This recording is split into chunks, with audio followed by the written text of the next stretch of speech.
மத்தேயு எழுதின சுவிசேஷம் 24ஆம் அதிகாரம் 3வது வசனத்தை வாசியுங்கள். பின்பு அவர் ஒலிவ மலையின் மேல் உட்கார்ந்திருக்கையில் சீஷர்கள் அவரிடத்தில் தனித்து வந்து, இவைகள் எப்பொழுது சம்பவிக்கும்? உம்முடைய வருகைக்கும் உலகத்தின் முடிவுக்கும் அடையாளம் என்ன?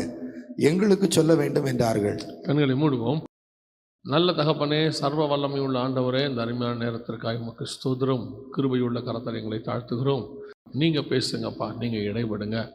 எங்கள் ஆண்டவர் இயேசுவின் நாமத்தில் பிதாவே, ஆமென். அல்லேலூயா. மத்தேயு சுவிசேஷம் 24ஆம் அதிகாரம் 3வது வசனத்தில் சீஷர்கள் இயேசுவை பார்த்து ஒரு கேள்வி கேட்கிறார்கள். உடைய வருகைக்கும் உலகத்தின் முடிவுக்கும் அடையாளம் என்ன அப்படின்னு கேட்குறாங்க. அதற்கான அடையாளங்களை இயேசு கிறிஸ்துவானவர் அந்த 4வது வசனத்திலிருந்து 32வது வசனம் வரைக்கும் சொல்லுகிறார். அதற்கு பிறகு ஓமைகளாக பேசத் தொடங்குகிறார். ஸோ அந்த அதிகாரம் முழுக்க கர்த்தருடைய வருகையை பற்றி சொல்லப்பட்டிருக்கிறது. அதே காரியம் 21ஆம் அதிகாரம் லூக்கா எழுதின சுவிசேஷத்திலும் இதை குறித்து சொல்லப்பட்டிருக்கிறது. இந்த அடையாளங்களிலே சொல்லும் போது மிக முக்கியமாக ஆண்டவர் சில காரியங்களை சொல்லுகிறார். பொதுவாக இந்த அடையாளங்களை எல்லாம் வெளிப்படையாக நாம் பார்த்தாலும் கூட சில வார்த்தைகளை இயேசு சொல்லும்போது ரொம்ப அற்புதமாக சில வார்த்தைகளை சொல்லுகிறார். என்ன சொல்கிறாரு அப்படின்னு பார்த்தீங்கன்னு சொன்னால், முதலாவதாக சபைக்கு கொடுக்கப்படுகிற எச்சரிப்பு. என்ன எச்சரிப்பு? அங்கே வசனம் சொல்லுது, 4வது வசனம் வாசிங்க. இயேசு அவர்களுக்கு பிரதியுத்தரமாக, ஒருவனும் உங்களை வஞ்சியாதபடிக்கு எச்சரிக்கையாயிருங்கள். ஒருவனும் உங்களை வஞ்சியாதபடிக்கு எச்சரிக்கையாயிருங்கள் அப்படின்னு இருக்கு. முதலாவதாக சபைக்கு நடக்கக்கூடியதான வருகைக்கு முன்பாக நடக்கக்கூடிய அடையாளங்களில் ஒன்று வஞ்சிக்கிற காரியங்கள் சபைக்குள்ளே வரும். இது ரொம்ப முக்கியமாய் நாம் தெரிந்து கொள்ள வேண்டும். வஞ்சிக்கிறவர்கள் எப்படி வருவார்கள் அப்படிங்கிறதுக்கு அடுத்த வசனம் சொல்கிறாரு, அநேகர் வந்து என் நாமத்தை தரித்து கொண்டு நானே கிறிஸ்து என்று சொல்லி அநேகரை வஞ்சிப்பார்கள். அப்போ வஞ்சிக்கிறவங்க எப்படி வருவாங்க அப்படின்னா, இயேசுவின் நாமத்தை தரித்து கொண்டு வருவார்கள். இதான் ரொம்ப முக்கியம். வஞ்சிக்கிறவங்க எப்படி வருவாங்க? இயேசுவின் நாமத்தை தரித்து கொண்டு வருவார்கள். அப்படின்னா வர்றவங்க யாருமே இன்னொரு பேர்லையோ இன்னொரு மார்க்கத்தில் இருந்தோ வரப்போகிறதில்ல. பொதுவாக நாம் எதிரிகள், நமக்கு சுவிசேஷத்துக்கு எதிரி, சபைக்கு எதிரின்னு சொல்லி நம்ம கொஞ்சம் பேரை சொல்கிறோம் இல்லையா? நம்ம அந்தந்த காலகட்டத்தில் ஒவ்வொருத்தரை சொல்லுவோம். இதை எல்லாமே வந்து அடிக்கிறவங்க, உதைக்கிறவங்க, சரீரத்துக்கு துன்பத்தை கொடுக்கிறவர்கள். இவர்கள் ஒரு நாள் இல்லாமல் போவார்கள். ஏன்னா ஒரு காலகட்டத்தில் சபைக்கு விரோதமாக எழும்பினாங்க, அப்புறம் இல்லாமல் போயிட்டாங்க. சபை இருக்கும், சபை ஒரு நாளும் இல்லாமல் போகவே போகாது. கிறிஸ்து வருகிற வரைக்கும் சபை கண்டிப்பாக இருக்கும். ஆனால் சபைக்கு இன்னொரு பிரச்சனை இருக்குது. அது என்னன்னு கேட்டிங்கன்னா, வஞ்சிக்கிற காரியம். அநேகர் என் நாமத்தை தரித்து கொண்டு நானே கிறிஸ்து என்று சொல்லி வந்து உங்களை வஞ்சிப்பார்கள். இந்த இயேசுவின் நாமத்தை தரிச்சுக்கிட்டு வர்றவங்களை பற்றி ரொம்ப கேர்ஃபுல்லாக இருக்கணும். இந்த கடைசி காலத்தில் இந்த பைபிளை தூக்கிட்டு வர்றவங்க எல்லாருமே இயேசுவின் இடத்துலேருந்து வருகிறவர்கள் அல்ல. அதை நீங்கள் நல்லா தெளிவாக புரிஞ்சுக்கணும். இப்போது ஒரு வசனம் வாசிங்க. வெளிப்படுத்தின விசேஷம் 13ஆம் அதிகாரம் 11வது வசனத்தை வாசிங்க. பின்பு வேறொரு மிருகம் பூமியிலிருந்து எழும்ப கண்டேன். அது ஒரு ஆட்டுக்குட்டிக்கு ஒப்பாக 2 கொம்புகளை உடையதாயிருந்து வலு சர்ப்பத்தை போல பேசினது. நல்லா கவனிங்கள். இப்போது எழும்பி வருது, ஒரு மிருகம் வருகிறதை யோவான் பார்க்கிறார். ஆனால் வசனம் சொல்லுது அது பூமியிலிருந்து எழும்பி வருகிறது. வரக்கூடியதான மிருகம் எப்படி இருக்கிறதாம்? பார்வைக்கு ஆட்டுக்குட்டியை போல் இருக்கிறதாம். ஆனால் பேசும்போது எப்படி பேசினதாம்? சர்ப்பத்தை போல பேசினதாம். இதுதான் வஞ்சிக்கிற காரியத்தில் மிக முக்கியமானது. வரவங்க பார்க்கறதுக்கு எப்படி இருப்பாங்கன்னா, ஆட்டுக்குட்டி மாதிரி இருப்பாங்க. கிறிஸ்தவத்தை போல, கிறிஸ்தவர்களை போல, ஊழியக்காரரை போல, விசுவாசிகளை போல, ஆவிக்குரியவர்களை போல இருப்பார்கள். ஆனால் அவர்களை நீங்கள் எப்படி கண்டுபிடிக்க முடியும் அப்படின்னு சொல்லி கேட்டிங்கன்னா, பார்த்தா கண்டுபிடிக்க முடியாது. இதுதான் இன்னைக்கு பிரச்சனை. பார்த்தா கண்டுபிடிக்கிறதுக்கு வாய்ப்பு இருக்குது. அதுக்கு உங்கள் ஆவிக்குரிய ஸ்டாண்டர்ட்னு சொல்லுவாங்க, ஆவிக்குரிய வளர்ச்சி இருக்குது. இப்போ உதாரணமாக இயேசு கிறிஸ்துக்கு முன்னாடி வந்து நாத்தான்வேல் நிற்கிறார். நின்ன உடனே ஆண்டவர் சொல்கிறார், கபடமற்ற உத்தம இஸ்ரவேலன் அப்படின்னு சொல்கிறார். அவனை பார்த்த உடனே தெரியுது கபடமற்ற உத்தம இஸ்ரவேலன் அப்படின்னு தெரியுது. இப்போ பவுல் பார்க்குறார், பரியியேசுவை பார்க்குறார். வசனம் சொல்லுது, அவர் உற்று பார்த்து நீதிக்கு பகைஞனே, கேட்டின் மகனே அப்படின்னு சொல்கிறார் அப்போஸ்தலர் நடபடிகளில். அப்போ அப்படி பார்க்கும்போதே அவங்க யாருங்கிறத ஆவியானவர் உணர்த்துவார். இதுக்கு பேர் வந்து ஆவிகளை பகுத்தறிதல் அப்படின்னு அர்த்தம். இது ஒரு வரம். இது இந்த காலத்தில் என்னை பொறுத்த வரைக்கும் இந்த காலத்தில் எல்லா விசுவாசிக்கும் இருந்தால் நல்லது. என்ன காரணம் அப்படின்னு கேட்டிங்கன்னு சொன்னால், இந்த ஆவிகளை பகுத்தறிகிற வரம் இல்லாததுனால யார் ஊழியக்காரங்க யார் விசுவாசினாலும் உடனே ஏற்றுக்கொள்கிறோம். இதனால் நாம் என்ன செய்யப்படுகிறோம்? வஞ்சிக்கப்படுகிறோம். அது உலக பிரகாரமாயும் வஞ்சிக்கப்படுகிறோம். உதாரணமாக, எத்தனை பேர் விசுவாசிகளை, சபைக்குள்ளே இருக்கிற விசுவாசிகளை சக விசுவாசி மாதிரி உட்காந்து இப்படி ஒரு பிஸ்னஸ் பண்ணுறோம், அப்படி ஒரு பிஸ்னஸ் பண்ணுறோம் அப்படி சொல்லி உங்களுக்கு இவ்வளோ பணம் வரும் அவ்வளோ வரும்னு சொல்லி விசுவாசிங்கிட்ட இருந்து பணத்தை வாங்கிட்டு போயிடுறாங்க. இன்னும் கொஞ்சம் பேர் உங்களை வெளிநாட்டுக்கு அனுப்புகிறேன்னு சொல்லி பணத்தை வாங்கிட்டு போயிடுறாங்க. இன்னும் கொஞ்சம் பேர் வஞ்சிக்கிற மாதிரி காரியங்களை சொல்லி, திருமண காரியங்களில் பொய் சொல்லி.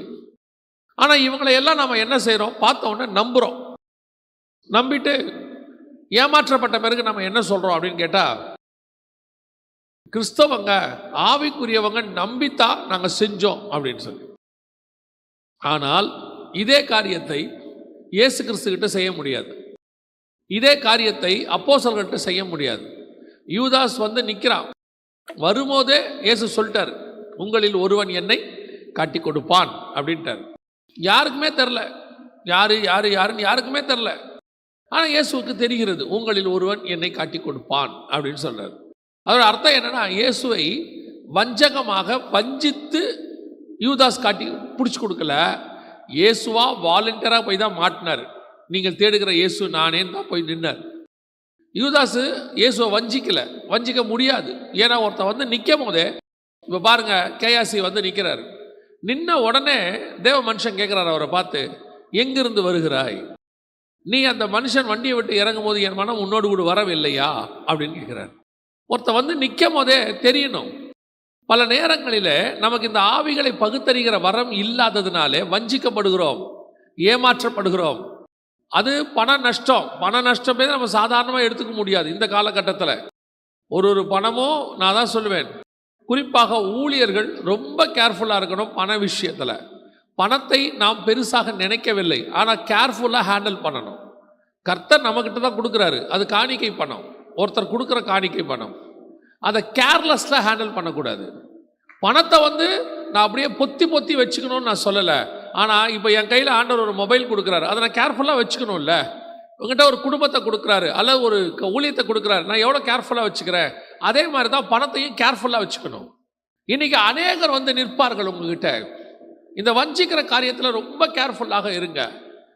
நிற்கிறவங்க எல்லாருமே நல்லவங்க கிடையாது. அதாவது பிசாசு எங்கே இயேசுகிட்ட நின்னானா, வசனம் சொல்லுது யோபின் புஸ்தகத்தில், உலகமெங்கும் சுற்றி திரிந்து தேவபுத்திரர் மத்தியில் நின்றான். பிசாசு எங்கே நிற்கிறான்? தேவபுத்திரர் மத்தியில் நின்றான். இப்போ பாருங்க, பிசாசு தனியாக நிற்கல. பிசாசு பார்க்கறதுக்கு தனியாக வேற இடத்துல இல்லை. எங்கே நிற்கிறான்? தேவபுத்திரருக்கு மத்தியில் தான் நிற்கிறான். அதே மாதிரி தான் பிசாசு பல நேரங்களில் தேவபுத்திரருக்கு மத்தியில் நிற்கும். யோசிச்சு பாருங்க, 18 வருஷமா பிசாசு பிடிச்ச ஒரு அம்மா சர்ச்சில் இருந்திருக்குது. எவ்வளோ பெரிய விஷயம் பாருங்க. அந்த சர்ச்சுக்குள்ளே இருந்தவருக்கு அது தெரியவே இல்லை. அந்த ஜபாலயத்தில் இருந்த ஆசாரியனுக்கு அது தெரியவே இல்லை. ஆனால் பிசாசு இருந்திருக்குது. அப்போனா இந்த அம்மா இருக்கும்போது இது எத்தனை நாள் பிரைஸ் தி லார்ட் சொல்லியிருக்கோம், எத்தனை நாள் சோத்திரம் சொல்லியிருக்கோம். 18 வருஷம் அது பலி செலுத்தியிருக்கோம். 18 வருஷம் சபைக்குள்ளே இருக்கிற எல்லா ஃபெஸ்டிவல்லையும் இருந்திருக்கோம். சபைக்குள்ளே இருக்கிற எல்லாரோடையும் ஜாலியாக இருந்திருக்கோம். யாருக்காவது அந்த அம்மாக்குள்ளே பிசாசு இருக்குதுன்னு தெரிஞ்சிச்சா? ஒருத்தருக்கு கூட அதை பகுத்தறிகிற ஆவி இல்லை பாருங்க. ஒரு சர்ச்சில் ஒரு ஊழியக்காரர் வந்திருந்தார். அவர் ஆராதனை நேரத்தில் செய்தி கொடுக்கும்போது ஒரு பாட்டு பாடுறார். அப்போ கொயரில் எல்லாரும் கூட நின்று பாடுறாங்க. அந்த பாடிட்டு இருந்த ஊழியர் அவர் விசிட்டிங் பாஸ்டர். பாடிட்டு இருக்க இந்த பாஸ்டர் ஸ்டாப் அப்படின்னாரு, நிறுத்துங்க அப்படின்னாரு. நிறுத்தின உடனே அந்த 2வது ரோல இருக்கிற ஒரு பிள்ளையை பார்த்து சொன்னார், இயேசுவின் நாமத்தில் போ அப்படின்னாரு. பொத்துன்னு கீழே விழுந்துச்சு. ஆச்சரியம். என்ன காரணம் அப்படின்னு பார்த்தீங்கன்னு சொன்னால், அந்த பிள்ளைக்குள்ள சில பொசஸ்ட் காரியங்கள் இருந்திருக்கு. ஆனால் இத்தனை ஆண்டு காலம் அந்த சபையிலே அது ஆராதனையில் இருந்திருக்கிறது, அது ஆராதித்து இருக்கிறது. அந்த சபையிலையும் போதகர் இருக்கிறார், அங்கேயும் அது எல்லா காரியங்களும் இருக்கு. ஆனால் அங்கே இருக்கிறவர்களுக்கு அது தெரியவில்லை. ஆனால் இந்த ஊழியக்காரர் அன்னைக்கு தான் வந்தார். ஒரு ஆராதனை தான், ஒரு தடவை தான் பாடுறதை கேட்குறாரு. ஸ்பாட்லேயே அந்த பகுத்தறிகிற வரம். சில காரியங்கள் அப்படி வந்து உங்க பக்கத்தில் நின்று வஞ்சிக்கும். இது நான் சொல்றது ஆவிகளை பகுத்தறித பத்தி. அப்படியே ஆட்டுக்குட்டி மாதிரி வரும். இதை ஸ்பாட்லயே கண்டுபிடிக்க முடியும். அவ்வளோ பெரிய கும்பல் வருது யோவான் ஸ்நானகன்ட்ட. அவ்வளோ பேர் வந்து நிற்கும் போது யோவான் ஸ்நானகன் சொல்றாரு, விரியன் பாம்பு குட்டிகளே அப்படின்னு கூப்பிடுறாரு. அவ்வளோ பேரை எல்லாரையும் விரியன் பாம்பு குட்டிகளே அப்படின்னு கூப்பிட்டு திட்டிட்டு இருக்கிறாரு. வரும் கோபத்துக்கு தப்பித்துக் கொள்ள வகை சொன்னவன் யார்? நல்ல கனி கொடாத மரங்கள்லாம் வெட்டுண்டு அக்கினியில் போடப்படும் எல்லாம் சொல்லிக்கிட்டு இருக்கிறாரு மொத்த கும்பல். இதுக்கு நடுவில் இயேசு நடந்து வர்றார். இயேசு வரும்போது எப்படி வந்திருப்பாரு? பெரிய பரிவாரத்தோட வந்தாரா? இல்லை இயேசு வராருன்னு பரலோகம் சவுண்டு கொடுத்துக்கிட்டே வந்துச்சா? இதோ உன்னதமான தேவனுடைய குமாரன் வருகிறார்னு? இல்லை. அங்கே இருந்த 1000ல் 1001 அவர் வர்றார். அப்படியே நடந்து வர்றார். ஆனால் அவரை பார்த்தவுடன் யோவான் ஸ்நானகன் சொல்லுகிறார், இதோ உலகத்தின் பாவத்தை சுமந்து தீர்க்கிற தேவாட்டுக்குட்டி. பரலோகத்தில் தேவ புத்திரர் மத்தியில பிசாசு நின்றான். இங்கே பாம்பு குட்டிக்கு மத்தியில ஆட்டுக்குட்டி நிற்கிறது. ஆனால் இந்த ஆட்டுக்குட்டியை கரெக்டா அவன் கண்டுபிடிச்சான் பாருங்க. இவர் தான் ஆட்டுக்குட்டின்னு கண்டுபிடிச்சான் பாருங்க. இதுதான் ஆவிகளை பகுத்தறிகிறது. நீங்கள் வஞ்சிக்க கூடாதபடிக்கு முதலாவதாக உங்களுக்குள் இருக்க வேண்டியது இந்த ஆவிகளை பகுத்தறிகிற வரம். உங்களுக்கு முன்னாடி பைபிளோட உட்கார்ந்து இருக்கிறவங்க எல்லாருமே தேவ ஊழியர்கள் அல்ல. உங்களுக்கு முன்னாடி பிரைஸ் தி லார்ட் சொல்ற எல்லாருமே ஆவிக்குரியவர்கள் அல்ல. அதனால எல்லாரையும் சந்தேகமா பாருங்க நான் சொல்லல, தப்பா எடுத்துக்காதீங்க. சந்தேகமா பாருங்கன்னு சொல்லல. நீங்க உங்க ஆவிக்குரிய வாழ்க்கையில வளரும் பொழுது ஆட்டோமேட்டிக்காக உட்காருகிறவர்களை குறித்து உங்களுக்குள்ள இருக்கிற ஆவியானவர் உணர்த்துவார். எல்லாரையும் சொல்லணும்னு அவசியம் இல்லை, ஆனா தப்பா இருக்கிறவன உங்களுக்கு சொல்லுவார். ஒரு 10 வருஷத்துக்கு முன்னாடி ஒருத்தரை கொண்டு வந்து இன்ட்ரடியூஸ் பண்ணும்போது சொன்னாங்க, இவர் ஒரு ஊழியத்தை நார்த் இந்தியாவில் செய்கிறாரு அப்படின்லாம் சொன்னாங்க. ஆனால் அவரை பற்றி சொல்லும் பொழுதே என் இருதயத்துக்குள்ளே ஒரு சந்தோஷம் இல்லை. அவரை பற்றினதான ஒரு நல்ல அபிப்பிராயம் உள்ளே வரமாட்டேங்குது. அதாவது எப்பவுமே ஒரு மனுஷனை பார்த்த உடனே நமக்கு சந்தோஷம் வரணும் ஆவியில். ஏன்னா நம்ம ஆவியானவரும் அவனுக்குள்ள இருக்கிற ஆவியானவரும் ஒரே ஆவியானவர்னா 2 பேருக்குள்ளேயும் ஒரு மனம் தானாவே வரும். இப்போ இயேசு கிறிஸ்து எம்மாவூருக்கு போகும்போது பேசிக்கிட்டே வரும்போது அந்த சீஷன் சொல்றான், அவர் பேசும்போது ஆவி கொழுந்து விட்டு எரியவில்லையான்னு கேட்கிறான். அவர் பார்க்கறதுக்கு வேற மாதிரி இருக்காரு, மறுரூம் ஆயிட்டாரு.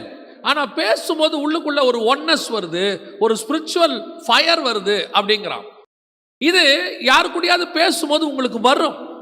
சிலரோடு அப்படி பார்க்கும்போது அப்படி ஏற்படும். அவங்க முகத்தை பார்க்கும் போதே ஒரு ஆவியில உங்களுக்குள்ள ஒரு களி கூறுதல் வரும்.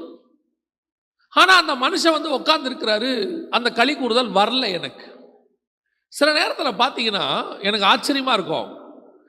உட்கார்ந்து இருக்கிறது ஒரு சின்ன பையனா இருப்பான், ஒரு 15 வயசு பையனா இருப்பான்.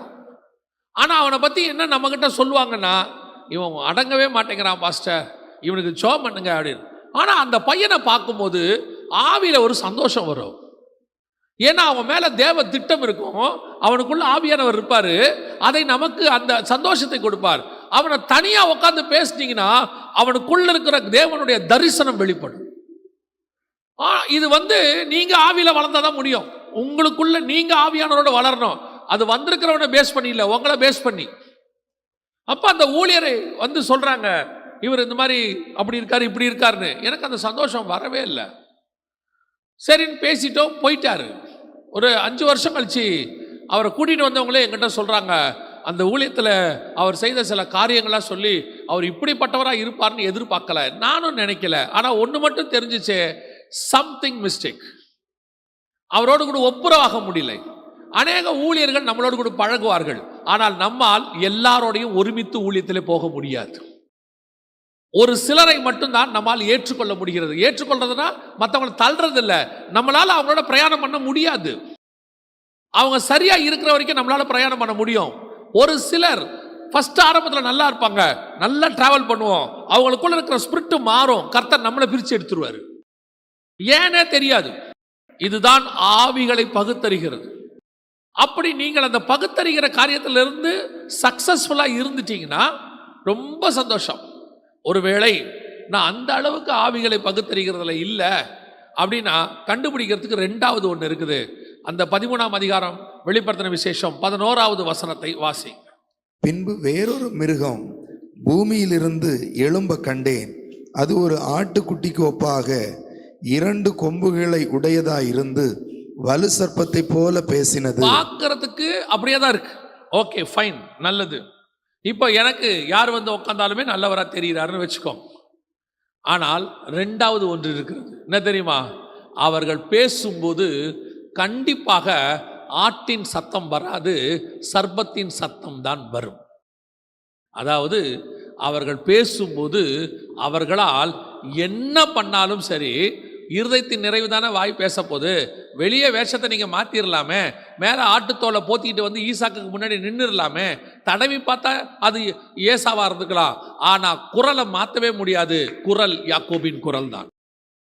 அதே மாதிரி தான் இந்த ஆட்டுக்குட்டி போர்வையை போத்திட்டு வந்து நிற்கிறாமல்ல, அவன் நின்னாலும் அவனுக்குள்ளிருந்து வர வார்த்தை இருக்குதுல்ல, அது கண்டிப்பாக உங்களுக்கு ஒரு இடத்தில் காட்டி கொடுக்கும். அது வஞ்சகம். You must be careful in that. இது 2வது பார்ட். உங்களை வஞ்சிக்கிற காரியங்கள் நடக்க வரும்போது முதலாவது உங்களுக்குள் இருக்க வேண்டியது ஆவிகளை பகுத்தறிகிற வரம்.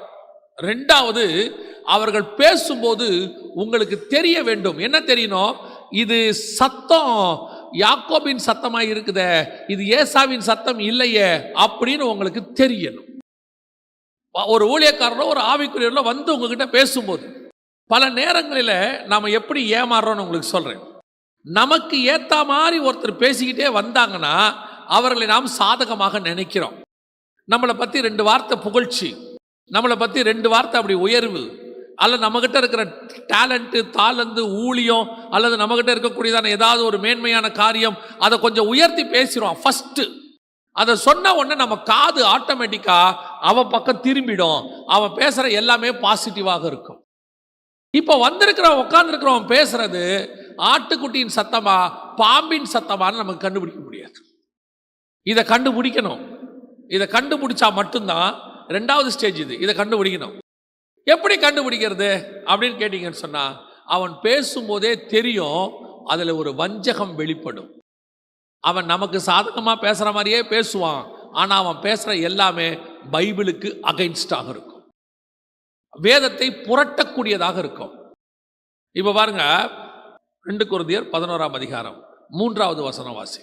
ஆகிலும் சர்ப்பமானது தன்னுடைய தந்திரத்தினாலே ஏவாளை வஞ்சித்தது போல உங்கள் மனதும் கிறிஸ்துவை பற்றிய உண்மை நின்று விலகும்படி கெடுக்கப்படுமோ என்று பயந்திருக்கிறேன். இங்க ஏன் இவர் பயப்படுறாரு? இவர் பயப்படுறதுக்கு என்ன காரணம் அப்படின்னு கேட்டீங்கன்னு சொன்னா, கவனிங்க, நாங்க ஒரு உபதேசத்தை கொடுத்துட்டு வந்திருக்கிறோம். கலாத்தியரே, கொரிந்தியரே, நாங்க ஒரு உபதேசத்தை கொடுத்துட்டு வந்திருக்கிறோம். வரவன் இந்த உபதேசத்திலிருந்து உங்களை வழிவிலக பண்ணுகிறவனா இருக்கிறான். ஆனா வழிவிலக பண்ணுகிறவன் அதுல இருந்து அப்படியே ஆப்போசிட்டா பாவத்துக்கு கூட்டிட்டு போல, அதுல இருந்து லைட்டா, அதான் எப்பவுமே எனக்கு ஆண்டவர் சொல்லி கொடுத்ததை சொல்றேன். பிசாசு நமக்கு ஆப்போசிட்டா செயல்பட மாட்டான், ஆனா தேவ திட்டத்துக்கு ஆல்டர்னேட்டா செயல்பட வைப்பான். ஆண்டவருக்கு ஒரு கதவு தான், அதான் நானே வாசல்கள் இல்லை, நானே வாசல். ஒரு வாசல் தான் தேவன் நமக்கு திறக்கிறார். ஆனால் பிசாசு அதுக்கு நேராக இருக்கிற இன்னொரு வாசலுக்கு போன்னு சொல்ல மாட்டான், பக்கத்தில் இருக்கிற வாசலுக்கு போக சொல்லிடுவான். சாராளுக்கு பதிலாக பக்கத்தில் இருக்கிற ஆகார், லேயாளுக்கு பதிலாக பக்கத்தில் இருக்கிற ராகேல், அப்படியே பக்கத்தில் சொல்லிடுவான். அவ்வளோதான். ஆட்டோமேட்டிக்காக என்ன ஆகும்னு கேட்டிங்கன்னா, இந்த வஞ்சகம். இப்போ பாருங்க, ஏவாள்கிட்ட வந்து பேசுகிறான். ஏவாள்கிட்ட பேசும்போது அவன் அப்படியே எல்லாத்தையும் மறுத்து அடித்து உடைச்சில்ல, அப்படியே அழகாக ஒரு வார்த்தையை சொல்கிறான். என்ன சொன்னார் ஆண்டவர்? புசிக்கும் நாளிலே சாகுவேன். அப்படிலாம் நீங்கள் சாக மாட்டீங்க, நீங்கள் சாப்பிட்டீங்கன்னா தேவர்களை போல இருப்பீங்க. ஆசை காட்டுறான் பாருங்க. தேவர்கள் எப்படி இருக்கிறாங்க? ஆக்சுவலாக இவன் எப்படி இருக்கிறான் தெரியுமா? ஆதாம் தேவர்களை போல அல்ல, அவன் தேவனை போல இருக்கிறான். அவன் எப்படி இருக்கிறான்? தேவ சாயலாகவும் தேவர் ரூபத்தின்படி படைக்கப்பட்டிருக்கான். அவன் தேவனை போல இருக்கிறான். இவன் வந்து என்ன சொல்றான் தெரியுமா? தேவர்களை போல இருப்பீர்கள். ஏன்னா தேவர்களை விட மேலான தேவன் மாதிரி இருக்கிறேன்டா. அந்த எண்ணத்தை எடுத்துட்டான், ஒரு ஆசை வார்த்தையை போட்டான். இப்ப கர்த்தர் கொடுத்த உபதேசம் இங்கே அடி வாங்குது. அதனால தான் ஆண்டவர் சொல்றாரு, ஆதாம் என் உடன்படிக்கையை மீறினது போல. இன்னைக்கு ஒரு உபதேசம் சபையில் உங்களுக்கு கொடுக்கப்படுகிறது. அந்த உபதேசத்தை வஞ்சிக்கக்கூடிய அளவுக்கு இன்னொரு உபதேசத்தை கொண்டு வந்து பிசாசு போடுகிறான். ஒரு காரியத்தை சொல்லுகிறான், சில ஆட்களை அனுப்புகிறான், வீடுகளுக்கு அனுப்புகிறான். அவங்க பைபிள் எடுத்துக்கிட்டு வீட்டுக்கே வந்துருவாங்க, வந்து கள்ளோபதேசம் பேசுவாங்க. எங்கிட்ட ஒருத்தர் வந்து சொன்னாங்க, எவ்வளவு அழகா சொல்றாங்க பாருங்க, ஆண்டவர் அதை காட்டி கொடுத்தாரு. நாங்கள் உங்களிடத்துல இயேசு கிறிஸ்து என்கிறதான மனிதரை குறித்து பேச வந்திருக்கிறோம் இப்படி சொன்னாங்க. நான் சொன்னேன், நாங்கள் ஆல்ரெடி ஆண்டவரை ஏற்றுக்கொண்டவங்க தான் அப்படின்னு. இல்லை இல்லை, இயேசு கிறிஸ்து என்கிற மனிதரை குறித்து சொல்ல வந்திருக்கிறோம். இயேசு கிறிஸ்து என்கிற மனிதரை. ஆனா வசனம் சொல்லுது, மாம்சத்தில் வெளிப்பட்ட இயேசுவை தேவன் என்று சொல்லாதது அது பிசாசு. இங்க எங்க வருது விஷயம்? அப்படியே இயேசுவ கடவுள் இல்லைன்னு அவன் சொல்லல, ஆனா அவர் மனுஷருங்க. எப்படி கொண்டு வந்து நுழைக்கிறான் பாருங்க. அப்படியே நீங்க 2 நிமிஷம் அவங்ககிட்ட பேசிட்டீங்கன்னா 20 வசனத்தை சரளமா பேசுவான். அதான் பவுல் சொல்றாரு, உங்கள் இருதயம் வஞ்சிக்கப்படுமோ என்று நான் பயந்திருக்கிறேன். 2வது நீங்கள் கண்டுபிடிக்க வேண்டியது, அவன் பேசும்போது அந்த வஞ்சகம் வெளிப்படும். சில நேரத்தில் சாப்பிட்டுக்கிட்டே இருப்போமா, அதில் ஏதோ ஒரு குறைவு இருக்கும்.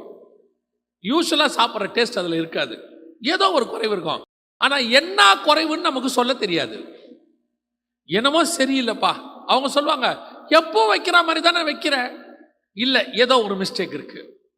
ஆனால் அந்த சாப்பாட்டை நல்லா தெரிஞ்ச ஒரு ஆளாக இருந்தால் சாப்பிடும் போதே சொல்லுவார், இதில் கொஞ்சம் வெந்தயம் கம்மியாக இருக்குது, இல்லை வெங்காயத்தை நீ வதக்காமல் போட்டீங்க, இல்லை தக்காளியை வந்து நீங்கள் புளியாமல் விட்டுட்டீங்க அப்படின்னு ஏதோ ஒன்று சொல்லுவார். ஆனால் ஒரு சிலருக்கு அது என்ன குறைன்னு தெரியாது, ஆனால் குறை இருக்கிறது தெரியும். அவ்வளோதான். இது உங்களுக்குள் வரும். சிலர் பேசும்போதே உங்களுக்கு நெருடும், இது எங்கேயோ மிஸ்டேக் இருக்கு, இது அடுத்த ஸ்டாண்டர்ட், அதோட கொஞ்சம் டவுன். ஃபர்ஸ்ட் ஆவிகளை பகுத்தறிதல். நீங்கள் வஞ்சிக்க கூடாதபடிக்கு சொல்றேன். இவங்கெல்லாம் எங்க வருவாங்க தெரியுமா? புறஜாதியாட்டிருந்து வரமாட்டாங்க. இயேசு தெய்வம் கிடையாது, நாங்க சொல்றதா தெய்வம், அப்படி வரமாட்டாங்க. இதெல்லாம் நமக்குள்ள இருந்து வர ஆளு, உள்ளுக்குள்ளிருந்து எழும்போம். அதனாலதான் உன்னத பாட்டு சொல்லுது, தோட்டத்தை நாசம் பண்ணும்படி திராட்சை பழங்களை அழிக்கும்படி இருக்கிற குழி நரிகளை பிடியுங்கள். ஏன்? தோட்டத்துக்குள்ள இருந்து குழி நரி வரும், இது திராட்சை பழத்தை ஒழிக்கும். இது வெளியிருந்து வர்றதில்ல, தோட்டத்துக்குள்ள இருந்து வர்றது. இதுக்கு நம்ம ரொம்ப கேர்ஃபுல்லாக இருக்கணும். இதுக்கு நாம இதை ஜெயிக்கிறதுக்கு நாம என்ன செய்யணும் அப்படின்னு சொல்லி கேட்டீங்கன்னா, ரொம்ப முக்கியம். முதலாவதாக நீங்கள் வசனத்திலே தேறினவர்களாய் இருக்க வேண்டும். வசனத்தை படிக்கணும். வசனத்தை நல்லா வாசிக்க வாசிக்க வாசிக்க வாசிக்க இந்த வசனம் இருக்கு பாருங்க, இன்னொன்று புரிஞ்சுக்கணும், இது வெறும் வசனம் அல்ல, இது ஜீவ வசனம். இந்த வசனத்துக்குள்ள உயிர் இருக்குதுன்னு பைபிள் சொல்லுது. நாங்கள் வேறு யாரிடத்துல போவோம், உம்மிடத்துல நித்திய ஜீவ வசனம் உண்டு. இந்த வசனத்தை நீங்க படிச்சுக்கிட்டே இருந்தீங்கன்னா, வரவன் ஒரு காரியத்தை சொல்லும் போது உங்களுக்குள்ள இருக்கிற இந்த ஜீவனுள்ள வசனம் அப்படியே எதிர்த்து வந்து நிற்கும் உங்ககிட்ட. அவன் பேசுறது இந்த வசனத்தின்படி தப்பா இருக்குதுன்னு உங்களுக்கு சொல்லும். அதுக்கு நீங்க வசனத்துல வளர்றவங்களா இருக்கணும். இன்னைக்கு நாம வசனத்தை, இப்போ ஒருவேளை வசனத்துல வளர்ற அந்த ஒரு சிலருக்கு படிக்க முடியாது, படிப்பு அவங்களுக்கு தெரியாதுன்னு வச்சுக்கோங்க. அந்த மாதிரி நேரத்தில் தான் உங்களுக்கு சபையில போதிக்கிறாங்க. இந்த போதிக்கிற காரியத்தை உட்காந்து கேட்கணும் இல்ல, அதை எழுதணும் இல்ல, அதை உள்வாங்கணும் இல்ல. எனக்கு ஒரு மதுரையில் ஒரு பெரிய பாஸ்டர் இருக்கிறாங்க. எனக்கு ஆச்சரியமா இருக்கும் அந்த பாஸ்டரை பார்த்தா. அவங்களுக்கு ஒரு 60 வயசுக்கு மேலே இருக்கும். அவங்க சர்ச்சுக்கு நான் போவேன். நியாயமாக பார்த்தா அவங்க பையன் வயசு தான் எனக்கு. போவேன், செய்தி முடிகிற வரைக்கும் உட்காந்து மெசேஜை எழுதுவாங்க, கொடுக்குற பாயிண்ட் எல்லாம். எனக்கு ரொம்ப வெக்கமாக இருக்கும். ஏன்னு கேட்டிங்கன்னா, அவர் கொடுத்து அத்தனை பேரும் எழுதுறவங்க, அவர் உட்காந்து ஒரு மெசேஜை எழுதுறாரு அப்படின்னு பார்த்தா, அதுதான் அவரை இன்னும் ஊழியக்காரராக இத்தனை பேருக்கு தலைமையில கொண்டு வந்து உட்கார வச்சிருக்கு. ஏன்? அந்த வசனத்தின் மேல இருக்கிற தாகம். எழுத எழுத எழுத எழுத அந்த வசனம் உள்ள போக போக போக அந்த நித்திய ஜீவ வசனம் உள்ளுக்குள்ள அதுவும் உயிரோட இருக்கும், நம்மளையும் உயிரோட வைக்கும். அப்ப அந்த வசனத்தை வாசிக்கிறதுல ரொம்ப முக்கியம் இருக்கு, கேட்கறதுல ரொம்ப முக்கியம் இருக்கு. அப்பதான் நீங்க இந்த மாதிரி வஞ்சிக்கிறவர்களை கண்டுபிடிக்க முடியும். அதனால்தான் ஆண்டவர் சொல்றாரு, வஞ்சியாதபடிக்கு எச்சரிக்கையாயிருங்கள், அநேகர் என் நாமத்தை தரித்து கொண்டு வருவார்கள், நானே கிறிஸ்து என்று சொல்லி வருவார்கள். அப்படிப்பட்டவங்க வரும்போது நீங்க கொஞ்சம் கேர்ஃபுல்லா இருங்க. சரி, இப்படிப்பட்டவர் ஒருத்தர் நான் தான் இயேசு சொல்லி வருறாரு, அநேகர் என் நாமத்தை தரித்து கொண்டு நானே கிறிஸ்து என்று சொல்லி வருவார்கள். வந்தாச்சு, வராரு. எப்படி ஜனங்க நம்பினாங்க? ஜனங்க எப்படி நம்புறாங்க? அதுக்கு 2 முக்கியமான காரணம் தான். இப்போ ஃபர்ஸ்ட் திங் நாங்கள் என்ன நம்புகிறோம் அப்படின்னா, இந்த இயேசு கிறிஸ்து அப்படின்னு சொல்லி உங்களுடைய என்னுடைய மைண்ட்லலாம் என்ன பண்ணி வச்சுட்டாங்க, ஒரு ஃபோட்டோ ஒன்று காட்டிட்டாங்க. இந்த மாதிரி ஒரு நீல முடியோட தாடியோட ஒரு ஆள் வந்தால் அது இயேசு கிறிஸ்துன்னு சொல்லி சின்ன வயசுலேருந்தே நம்ம மைண்டில் ஏற்றிட்டாங்க. இந்த ஏற்றினதனுடைய விளைவு என்னென்னா, எவெல்லாம் இந்த மாதிரி நீல முகமாக ஒரு நீல முடியோட தாடியோட வரானோ அவனையெல்லாம் நம்ம இயேசுன்னு நினைக்கிற அளவுக்கு, இன்னும் கொஞ்சம் போனால் அந்த மாதிரி யாராவது வந்தா இவர் இயேசு கிறிஸ்து வந்திருக்கிறாருன்னு சொல்லிடுறாங்க. இப்போ இயேசு மாதிரியே ஒருத்தர் வந்திருக்கிறாரு. இயேசு மாதிரியேன்னா இயேசுவை நீங்கள் பார்த்துருக்கிறீங்களா? அதுக்கு முன்னாடி எதை வச்சு இவரை இயேசுநாதர் மாதிரி இருக்கிறாருன்னு சொல்கிறீங்க? இல்லை, நம்மகிட்ட இல்லை. எங்கேயாவது இருக்குதா பைபிளில் இப்படி தான் இயேசு இருப்பார்னு இருக்குதா?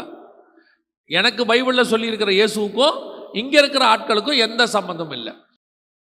அது பழைய ஏற்பாட்டில் இயேசுவை பற்றி வர்ணிக்கிற உன்னதப்பட்டா இருக்கட்டும், புதிய ஏற்பாட்டில் இருக்கிற காஸ்பல் சுவிசேஷத்தில் சொல்லப்பட்ட இயேசுவாக இருக்கட்டும், வெளிப்படுத்தின விசேஷத்தில் ஒரு இயேசு இருக்கிறார், பரலோகத்தில் அவர் எப்படி இருக்கிறாருன்னு அந்த இயேசுவாக இருக்கட்டும், எதுவுமே இந்த இயேசு இவங்க சொல்கிற இயேசு மாதிரி இல்லை. இது ஆரம்பத்தில் நமக்கு போடப்பட்ட விதை. நம்ம ஒரு 10 தலைமுறையாக போட்டாங்க, ரைட்டு, உண்மை. அதை ஏன் இப்போ மாற்றக்கூடாது? அதனால தான் ஆவிக்குரிய சபைக்கு வரும்போது மூல உபதேசமாக நாங்கள் என்ன சொல்லி கொடுக்குறோம், இயேசுநாதர் இப்படி இருக்க மாட்டார், அந்த ஃபோட்டோவை தூக்கி வெளியே போட்டுருங்க. சிலையிலையோ ஃபோட்டோவிலையோ நீங்கள் உண்மையான இயேசுவையும் மரியாதையோ தூதர்களையோ அல்லது அப்போஸ்தலர்களையோ கொண்டு வர முடியாது. அப்போ இந்த மாதிரி ஆட்களை நீங்கள், அதனால தான் நம்ம சபைக்கு வந்தோன்னு சொல்லி கொடுக்குறோம், இதையெல்லாம் தூக்கி வெளியே போட்டுருங்க, இது உள்ள இயேசு இல்லை. அது இயேசு இல்லாத, அதுக்குள்ள தேவைப்பட்டால் பிசாசு வந்துடும், ஆண்டவர் வரமாட்டார். ஆண்டவர் சிலைக்குள்ளே வந்து வாழ மாட்டார், ஆண்டவர் நமக்குள்ளே வந்து தான் வாழ்வார். நாம தான் தேவனுடைய ஆலயமாய் இருக்கிறோம். எந்த சிலையிலையும் இயேசு இருக்க போகிறது இல்லை. இப்ப என்ன ஆயிடுது? இப்ப யோசிச்சு பாருங்க. நாம நம்ம வஞ்சிக்கப்பட்டோம், நம்ம பிள்ளைகளுக்கு அவ்வளோ உபதேசம் கொடுக்குறோம். ஒரு சிலர்லாம் பார்த்தீங்கன்னா வீட்டுக்குள்ள சர்வசாதாரணமாக வச்சிருக்கிறாங்க, ஆவிக்குரியவர்கள். கேட்டால் சொல்றாங்க, இது நாங்கள் வெளியூருக்கு போய் வாங்கணும், ரொம்ப காஸ்ட்லியான ஃபோட்டோ. ரொம்ப காஸ்ட்லியான ஃபோட்டோங்கிறதுக்காக ஒரு தவறான ஃபோட்டோவை வீட்டில் வைக்க முடியுமா? அது உங்களை மட்டும் வஞ்சிக்குதா? இல்லை, உங்கள் தலைமுறையும் வஞ்சிக்குது. உங்கள் பிள்ளைகளும் அதை பார்க்குறாங்க, நாளைக்கு அவர்கள் அதில் வஞ்சிக்கப்படுகிறார்கள். முதல்ல நீங்கள் செய்ய வேண்டியது, இயேசு இப்படி இல்லைங்கிறத புரிஞ்சுக்கோங்க. வெளிப்படுத்தின விசேஷம் 1ஆம் அதிகாரத்தை போய் வாசித்து பாருங்க. அவருடைய தலை வெண்பஞ்சாய் இருந்தது. அவருக்கு தலை முதல்ல பிளாக்கே கிடையாது, அவர் முடி பிளாக்கே கிடையாது, ஒயிட். உங்களுக்கு என்னன்னா, இயேசு 33 வயசில் மரித்து உயிர் எழுந்துட்டாரு. அவர் எங்கே தான் இருப்பார். ஒயிட்டாக இருந்தால் அது வயசானவரை போல காட்டும். நம்ம மைண்ட் அப்படி ஆயிடுச்சு. நம்ம முடி தான் கருப்பு. சில நாட்டுக்கு முடி போனீங்கன்னா அவனுக்கு ப்ரௌன், சிலருக்கு ஒயிட்டு, எல்லாருக்கும் வேற வேற மாதிரி இருக்கும். பரலோகத்தில் இயேசுக்கு முடி ஒயிட்டுன்னு இருக்கு, அவ்வளோதான். அவருடைய கண்கள் அக்கினி சுவாலையாக இருந்தது, பாதங்கள் வெண்கலத்தை போல இருந்தது. அந்த மாதிரி ஒரு ஃபோட்டோவை வடிவமைக்கவே முடியாது. இன்னைக்கு இப்படிப்பட்ட காரியங்களை வச்சு ஏமாத்துறாங்க, வஞ்சிக்கிறாங்க. தயவு செய்து இவைகளை எடுத்து போட்டுருங்க. 2வது, நாம் வஞ்சிக்கப்படுவதற்கு என்ன காரணம் அப்படின்னு பார்த்தீங்கன்னா, மிக முக்கியமாக நான் ஏற்கனவே சொன்னதான், வசன அறிவு இல்லாததுனாலே. நமக்குள்ள என்ன இல்லை? வசன அறிவு இல்லை. என்ன வசனத்தின்படி? அவர் ஒரு தடவை மாம்சத்தில் வெளிப்பட்டார், இனி அவர் மாம்சத்தில் வெளிப்பட போகிறது இல்லை. இனி அவர் நீதியுள்ள நியாயாதிபதியாய் ஆவியிலே வெளிப்பட போகிறார். மாம்சத்தில் யார் வந்து நான் தான் இயேசுனாலும் நம்பாதிருங்க, ஏன்னா அவர் மாம்சத்தில் வரப்போறது இல்லை, அவ்வளோதான், முடிஞ்சிருச்சு. அவர் வந்து பலியாக வேண்டிய வேலை ஓவர். இனி ராஜாதி ராஜாவாய் ஆளுகை செய்ய வேண்டியது மட்டும்தான் பாக்கி. அப்படி இருக்கும் பொழுது கொஞ்சம் பேர் என்ன சொல்றாங்கன்னா, இது இந்தியா, புறஜாதியார் தேசம், இங்கே கடவுளை அவங்க பார்க்குறாங்க, அதே மாதிரி நம்மளும் கடவுளை பார்க்குற மாதிரி காட்டினாதான் அவங்க இயேசுவை ஏற்றுக்கொள்வாங்க அப்படின்னு. நமக்கும் அவங்களுக்கும் ஒன்று வித்தியாசம்தான். அவங்க கடவுளை அவர்கள் கண்களால் பார்க்க முடியும், நம்முடைய கடவுளை ஆவியிலே தரிசிக்க முடியும். இதான் நமக்கே டிஃபரன்ஸ். புதிய ஏற்பாட்டில் தெளிவாக சொல்லிட்டு போயிட்டாரு, கண்டு விசுவாசிக்கிறவனிலும் காணாமல் விசுவாசிக்கிறவன் பாக்கியவான். நம்ம கடவுளை ஆவியில உணர்றவங்க, தேவைப்பட்டா நமக்கு முன்னாடி ஜீவனோடு கூட வந்து நிற்கிறவர், 500க்கும் மேற்பட்டவர்களுக்கு அவர் தரிசனமானார்னு இருக்கே. அவர் உயிர்த்தெழுந்த பிறகு அநேகர் உங்களை வஞ்சிப்பார்கள்னா வஞ்சிச்சாச்சு. பெரிய கூட்டம் ஏமாற்றப்பட்டு கொண்டு இருக்கிறது. நீங்கள் முதலாவதாக ஆவியிலே பலப்பட்டவர்களை காணப்படுங்கள். ரெண்டாவது, உங்களுக்குள்ளே வசனத்தில் கொஞ்சம் ஸ்ட்ராங்காக இருக்கு. மூன்றாவது, இப்படிப்பட்டதான மாயையான வஞ்சிக்கிற காரியங்களை எடுத்து வெளியே போட்டுருங்க, தூக்கி போட்டுருங்க. அதான் ரொம்ப முக்கியம். இதை விட இன்னொன்று முக்கியமாக இருக்கு. 4வது பாயிண்ட், இந்த வஞ்சிக்கிறவங்க செய்கிற இன்னொரு விஷயத்தை அதை இயேசு அதிலேயே சொல்றார். வாசிங்க 24:24. ஏனெனில் கள்ள கிறிஸ்துக்களும் கள்ள தீர்க்கதரிசிகளும் எழும்பி கூடுமானால் தெரிந்து கொள்ளப்பட்டவர்களையும் வஞ்சிக்கத்தக்கதாக பெரிய அடையாளங்களையும் அற்புதங்களையும் செய்வார்கள். அடுத்து வஞ்சிக்கிறதுக்கு உங்களுக்கு அவங்க யூஸ் பண்றது, நீங்க வஞ்சிக்க கூடாதபடிக்கு என்னென்ன செய்யணும்னு சொல்லிக்கிட்டே வரோம். ஏன்னா இயேசு சொல்லியிருக்கிறாரு, அநேகர் வந்து வஞ்சிப்பார்கள். அப்படிதான் ஃபர்ஸ்ட் ஆரம்பிக்கும் போதே சொல்றாரு, ஒருவனும் உங்களை வஞ்சியாதபடிக்கு எச்சரிக்கையாயிருங்கள். 5வது வசனத்தில் இதில் இவங்க எப்படிலாம் வஞ்சிக்கிறாங்கன்றதுக்கு தான் உங்களுக்கு சொல்லிட்டு இருக்கிறோம். நீங்கள் வஞ்சிக்க கூடாதபடிக்கு கேர்ஃபுல்லாக இருங்கன்னு சொல்கிறோம். இதில் இன்னொரு வஞ்சிக்கிற காரியம் இருக்கு. என்ன வஞ்சிக்கிறாங்க? வசனம் சொல்லுது, அநேகர் கூடுமானால் தெரிந்து கொள்ளப்பட்டவர்களையும் வஞ்சிக்கத்தக்கதாக பெரிய அடையாளங்களையும் அற்புதங்களையும் செய்வார்கள். இந்த கடைசி காலத்தில் இருக்கிற இன்னொரு மிக முக்கியமான ஒரு விஷயம், இந்த வஞ்சிக்கிறவங்க கிட்ட அற்புத அடையாளங்களும் நடக்கிறது. விசுவாசிகளுக்கு என்ன, அற்புத அடையாளம் நடந்துட்டா அது நல்ல ஊழியம், அவர் பெரிய ஊழியர். அற்புத அடையாளம் நடக்காவிட்டால் அந்த ஊழியக்காரர் சின்ன ஊழியக்காரர், பாவம். சொல்லும் போது என்ன சொல்றான்? பாவம். அவர் ஒரு சின்ன ஊழியம் பண்ணிருக்காரு. ஏன்பா? அவர்தான் ஒன்றும் இல்லைங்க, போனால் சர்ச்சு நடக்குது, ஒரு அற்புத அடையாளம் அப்படிலாம் ஒன்றும் இல்லை. ஆனால் அற்புத அடையாளம் நடக்கிற ஆளை பாருங்க, அப்படியே ஒரு 2 வருஷத்துக்குள்ள அவர் எங்கேயோ போய் நின்றுவார். என்ன காரணம்? இயற்கையாகவே நமக்கு இந்த அற்புத அடையாளங்கள் மேலே ஒரு மோகம் இருக்கு, ஒரு விருப்பம் இருக்கு. அதன் விளைவாக பிசாசு இதை பயன்படுத்தி கொள்ளுகிறார். நன்றாய் கவனிங்கள், அடையாளங்களையும் அற்புதங்களையும் கிறிஸ்து செய்கிறார், அதில் எந்த மாற்று கருத்தும் இல்லை. என் நாமத்தினாலே பிசாசுகளை துரத்துவீர்கள், வியாதேசன் மேல் கரங்களை வைப்பீர்கள், அவர்கள் சொஸ்தமாவார்கள். ஆண்டவர் சொல்லியிருக்கிறார், எந்த மாற்று கருத்தும் இல்லை. ஆனால் அற்புத அடையாளங்கள் எல்லாமே கிறிஸ்து பண்ணுகிறது இல்லை. நடக்கிற அற்புத அடையாளம் எல்லாமே இயேசுதான் பண்றாருன்னா நீங்க ஏமாந்து போவீங்க. இயேசு பண்றாரு, பிசாசும் செய்யுது. வாசிங்க வெளிப்படுத்தின விசேஷம் 16ஆம் அதிகாரம் 13-14 வசனத்தை வாசிங்க. அப்பொழுது வலு சர்ப்பத்தின் வாயிலும் மிருகத்தின் வாயிலும் கள்ள தீர்க்கதரிசியின் வாயிலும் இருந்து தவளைகளுக்கு ஒப்பான 3 அசுத்த ஆவிகள் புறப்பட்டு வர கண்டேன். அவைகள் அற்புதங்களை செய்கிற பிசாசுகளின் ஆவிகள். அவைகள் அற்புதங்களை செய்கிற பிசாசுகளின் ஆவிகள். அப்ப பிசாசுகள் என்ன செய்யும்? அற்புதங்களையும் செய்யும். ஆனால் இது ரெண்டுத்துக்கும் வித்தியாசம் இருக்கிறது. கிறிஸ்து அற்புதம் செய்வதற்கும் பிசாசு அற்புதம் செய்வதற்கும் வித்தியாசம் இருக்கிறது. இன்னைக்கு அற்புத அடையாளங்கள் யார் செஞ்சாலும் ஒரு கூட்டம் அப்படியே பின்னாடி ஓடுது. அற்புத அடையாளம் தெரிஞ்சிட்டா போதும், உடனே வண்டி பிடிச்சிட்டு ஓடுறது. ஒரு விஷயத்தை புரிந்து கொள்ளுங்கள், உங்களுக்கு அற்புத அடையாளங்கள் தேவைப்படுமானால் இயேசு கிறிஸ்து உங்கள் வீட்டிலே உங்கள் சபையிலே அதை செய்ய வல்லமை உள்ளவராக இருக்கிறார். ஏன் அப்படின்னா, நீங்க போற இடத்துல அற்புதம் செய்யற கிறிஸ்துவம் இங்கே அற்புதம் செய்யற கிறிஸ்துவம் ஒரே கிறிஸ்து தான். உங்களுக்கு அற்புத அடையாளங்கள் இன்னொருத்தர் வழியாக வர வேண்டியதில்லை. உங்களுக்குள் இருக்கிற ஆவியானவர் உங்களை கொண்டே செய்ய வல்லமை உள்ளவராய் இருக்கிறார். இன்னும் ஒரு படி மேல போய் சொல்றேன், நீங்கள் அற்புத அடையாளங்களை பெறுகிறவர்கள் அல்ல, அற்புத அடையாளங்களை செய்கிறவர்கள். ஏன்னா வசனம் சொல்றது, விசுவாசிக்கிறவர்களால் நடக்கிற அடையாளங்களாவன நீங்கள்லாம் செய்யணும். 10 வருஷம் விசுவாசி இன்னும் வளர்ந்துருக்க வேண்டாமா? அற்புத அடையாளங்கள் செய்யறவனா மாறி இருக்க வேண்டாமா? நீங்க ஜெபம் பண்ணா ஒரு ஜுரமாவது சரியாக வேண்டாமா? ஒன்றும் இல்லையே, நீங்க இன்னும் பழையபடி அப்படியே தானே ஓடிக்கிட்டே இருக்கிறீங்க. அப்ப என்ன ஆகுது? நீங்க இந்த அற்புத அடையாளத்துக்கு இம்பார்ட்டன்ஸ் கொடுக்க கொடுக்க பிசாசு அப்படியே பார்த்துக்கிட்டே இருக்கிறான். திடீர்னு ஒரு ஆளை வச்சு வஞ்சிக்கிறான். அற்புத அடையாளங்களை செய்கிறவங்களும் அவங்க வர்றாங்க. ஆனால் நீங்கள் போய் ஆசீர்வாதத்துக்கோ ஜெபத்துக்கோ அற்புதத்துக்கோ நிற்கிறவர்கள் அல்ல, உங்களை கர்த்தர் அப்படி செய்கிறவராய் நிறுத்த வேண்டும். உங்களுக்குள்ள அந்த வாஞ்சை வரணும்.